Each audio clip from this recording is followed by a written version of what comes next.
Are you in Season 2 and trying to figure out which artifacts to use? Well, guess what? This video is not that video. This video is the one that's going to teach you 3 artifacts that honestly under the radar. These are secretly broken in Season 2 because of the meta that is currently running in it. So stay tuned for special artifacts, case by case, and understand why these are all good.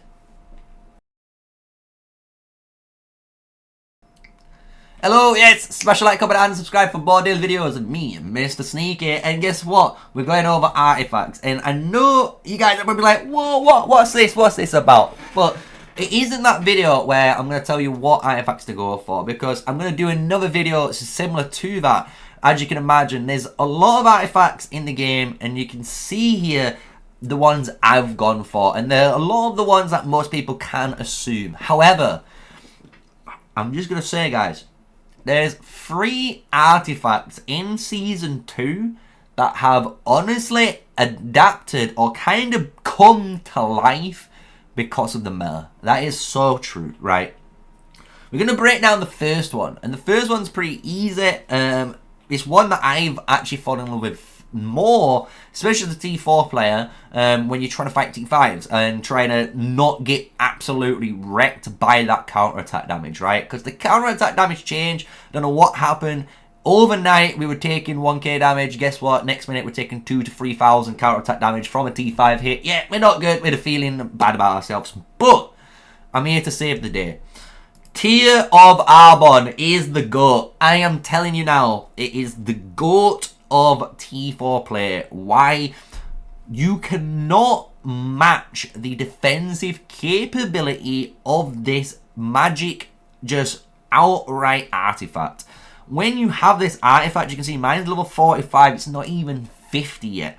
At level 45, I have over 50% extra Legion / magic unit defense.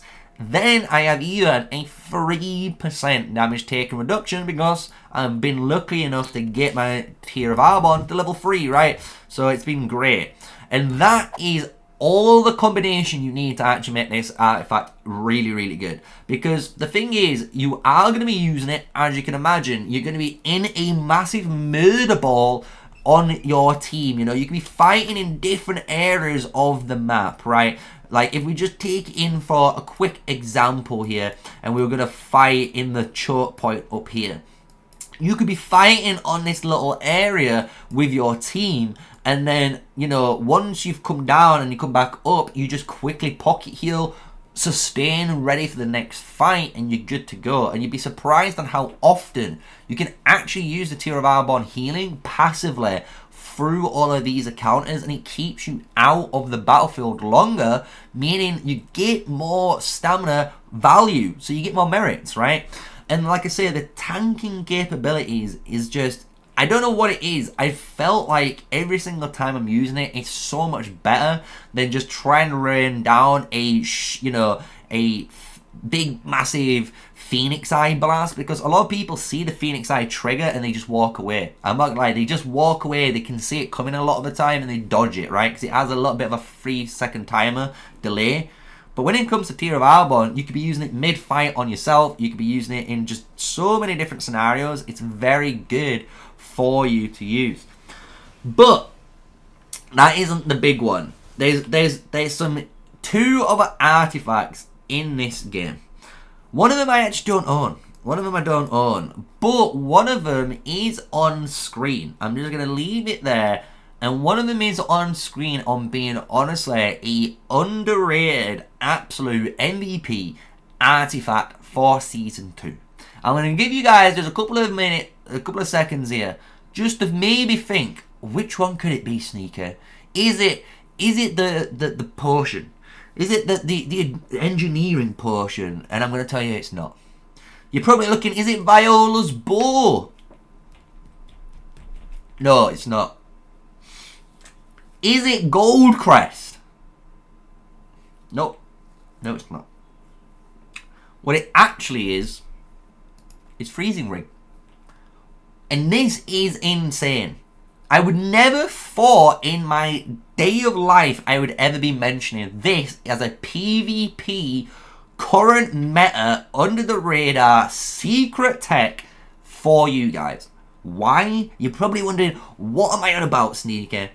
So the way the freezing ring is used and why this is actually an absolute MVP in the meta right now is because of mage rallies. That is it. And if you are smart enough, a light bulb should be dinging in your head. Because as you guys know, people send mage rallies to come down the flood. As you guys most likely will probably see when I do a nice little edit of this, you will see that the mages fly through and they just do massive amounts of AoE damage, right? And the way you can do this, or the way mage rallies incorporate this, is by trying to get the enemy to attack it, right? So you can do this in many different ways. You can obviously use cavalry to run on top. You can just start attacking people.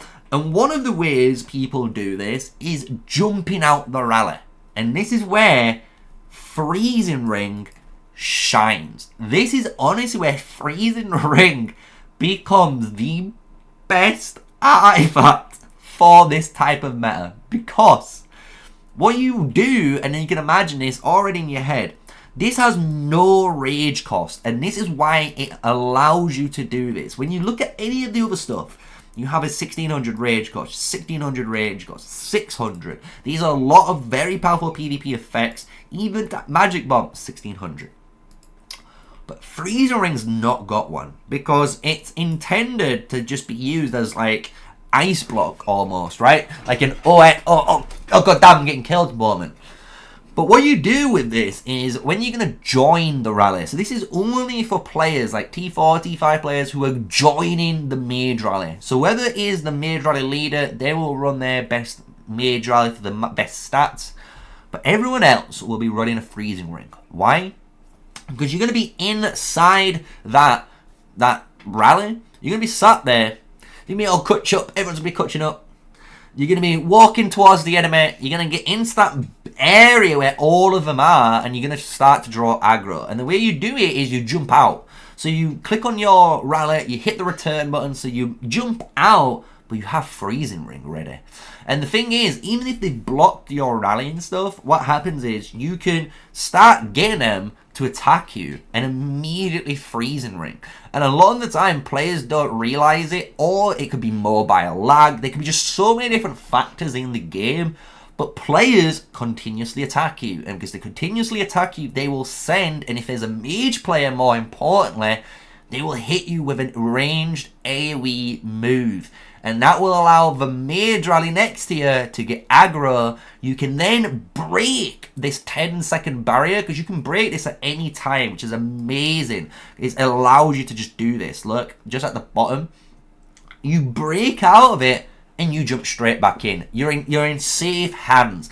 And the beautiful thing about the freezing ring is it gives you unit defense and legion HP, which is great. The two stats you need to survive combat, and just to jump out, and you might take one or two couple of hits just to take a little heat, but then you freeze ring as the ability damage coming in.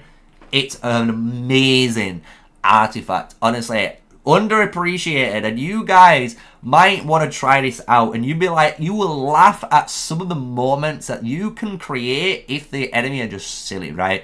So this is honestly underappreciated artifact that you can be using in Season 2, or even right now with the Mage Rally meta it currently exists. But we have one more. And I'm not gonna lie, I think this one is the best one, because I just love the intuition of this artifact. And it is, I don't own it as I said, so we do need to go into the hero area. And if we go to the cavalry, it's the cavalry artifact, and it's the wolf woman of Halo. This is so good right now. This is honestly creating a very clever anti-keep meta, and it's very good. And the way people are using this, honestly, is with archers. It sounds crazy. You can use this with archers. You can use this with ranged cavalry, right? And the way you use this is obviously you have all the stats up. So it's a level 40 artifact. So you've got some nice stats. But what you actually want to do is go to these areas. And what players do is go to the ridge line, as you can see, and they'll blink over. And because they'll blink over, they'll get into the range of the keep, and then they'll just start combat. And because they're in combat, they'll start doing their thing. And the cool thing about this whole scenario is you will then deal your skill damage to this and blink back. And when you blink back, you always get a positive trade on it, because sometimes the mage hero does hit you with theirs, but you might have already skill cycled a second time before it blinks back. So you hit him a second skill cycle and then you blink back. And it's a really cheesy way of getting merits. And you can do it anywhere, guys. So even if you were on this ramp right now, you could bring ranged cavalry, you can bring archer units, you could march them down here and blink in front of these keeps, allowing you to take aggro and then beat them because you're an archer player against mages and blink back. And that's honestly what happens, and we've been seeing it all season, and it's an amazing little trick there for an artifact that just showcases, look, maybe we have a meta right now, and yeah, it is maybe a bit of a brutal meta because of the rally meta, right, of, you know, pushing through chokes with the rallies and stuff. But maybe another thing that we're not looking at is the artifacts. Maybe the artifacts hold the key to actually defeating this style of meta. And I'm just saying, with Freezing Ring showcasing what it can do, and you can see the Wolf Woman of Halo showcasing what it can do, and even the Tear of Arbon and how effective this is as a artifact, it just gives you guys, you know, maybe a light at the end of the tunnel that might think, do you know what? Maybe there is an artifact in here that I could be using that's surprisingly very strong, especially in this art meta, right? And maybe in the future there might be another one that you could be using that's very powerful. So I just wanted to make this video. I thought it was a very interesting style of video where instead of going and giving you guys the best artifacts that you could be going for, I thought, you know what, let's go for the free artifacts that most people probably wouldn't even think of to bring into combat, because these free artifacts, even though I've only got 2, they honestly do quite a lot of work for their specific role in the meta. So I hope you've enjoyed it. And if you have, and you thought it was interesting, and maybe you have a thought of, you know, how you could be using some of these different types of style of artifacts, smash a like, comment and subscribe, guys, and put it in the comments below, and we'll have a look, and we can maybe experiment and see that in the future, right? So with all that said though, I hope you've enjoyed it. Stay safe, guys, stay sneaky, and peace out.